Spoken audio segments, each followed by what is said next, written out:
മുസ്ലിം ലീഗിന് പാർലമെന്റിലേക്ക് മൂന്നാം സീറ്റില്ല. പകരം രാജ്യസഭാ സീറ്റ് വാഗ്ദാനത്തിൽ കോൺഗ്രസിൽ ധാരണ.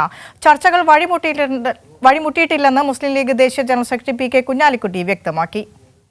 ലോക്സഭയിലേക്ക് കേരളത്തിൽ നിന്നും മുസ്ലിം ലീഗിന് മൂന്നാം സീറ്റ് വേണമെന്നായിരുന്നു ആവശ്യം. വയനാട്, കണ്ണൂർ, വടകര സീറ്റുകളിലായിരുന്നു മുസ്ലിം ലീഗ് കണ്ണുവച്ചിരുന്നത്. ഇല്ലെങ്കിൽ സമവായ ഫോർമുലയായി രാജ്യസഭാ സീറ്റ് വേണമെന്ന മുൻ ആവശ്യത്തിൽ മുസ്ലിം ലീഗ് ഉറച്ചു നിൽക്കുന്നു.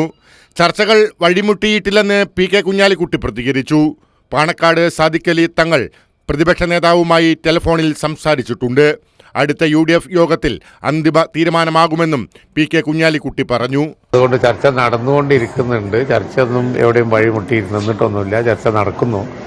ആ ചർച്ച കഴിഞ്ഞതിന് ശേഷം വൈകാതെ UDF യോഗം ഉണ്ടാവും. UDF യോഗത്തിൽ വെച്ച് ഫൈനലൈസ് ചെയ്യും. തീരുമാനമാകുമ്പോൾ പറയുന്നതല്ല. മുസ്ലിം ലീഗിന്റെ ആവശ്യത്തിൽ കോൺഗ്രസ് തീരുമാനം വൈകുന്നതിനാലാണ് UDF യോഗം വൈകുന്നതും.